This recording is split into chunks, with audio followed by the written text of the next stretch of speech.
Rozanski. I live in Minneapolis, but when I wrote this story, I was living in Florida, and I was trying to think about things that were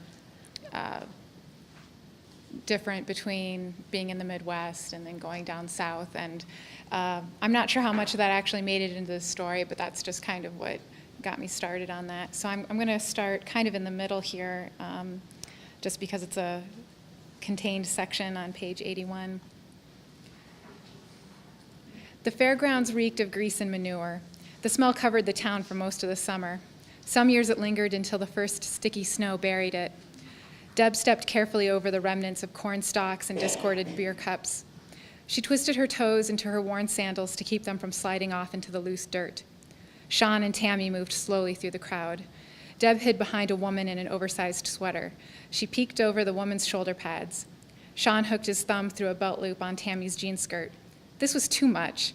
She knew he'd been seeing someone, but bringing this little girl to the local carnival was the kind of thing she thought only extremely rich or extremely drunk men would do.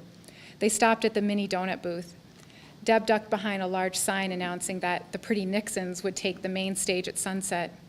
A few of the spotlights were already on, ready for the sun to drop behind the trees. Deb had seen enough.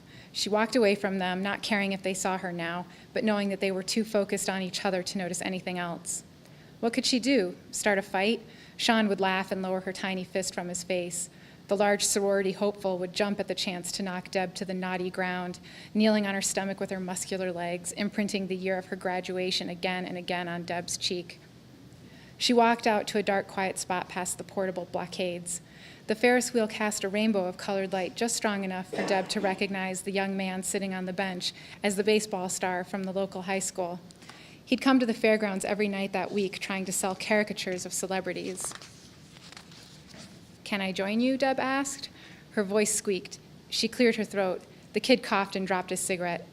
"Sure," he said. He slouched into the bench and offered her a cigarette from his pack. "I'm Debbie."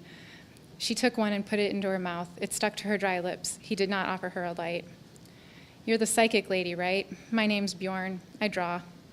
He had a lopsided crew cut. He looked soft and small in the gray sweatshirt. The sleeves were pushed up to his elbows. His forearms were tan and covered with dark hair. Deb moved closer to him. She saw the pulse of his neck, hinting at the tensing muscles of his back and shoulders. Behind them, the band took the stage to the screams of a small group of girls. "I needed a break," she said. She gathered the bottom of her skirt up onto her knees. The night air gave her goosebumps over her calves. "There's no one here I know tonight," Bjorn said. He dropped his unfinished cigarette to the ground and let it burn. "I like the people I don't know." Deb wondered what Sean said to the girls he met. Was it all in the eyes? Did he touch them? She wondered how many of them walked away and how many of them didn't. If he ran his tongue over their ears, did they shiver and feel small later, thinking about it? Deb wanted to make someone feel that way. Bjorn drubbed a rhythm on the side of his thigh. Deb imagined straddling him, pinning his hands over his head, turning away when he tried to kiss her, laughing later when he referred to it as making love. She moved her hand along the back of the bench. She touched the hood where it bunched up behind his neck. He moved away. "I gotta go, Mrs. Debbie." He pulled the hood up over his head and stood to leave. "Do you need a ride? I could give you a ride home," Deb said. Her voice waved around her like a white flag. Thanks.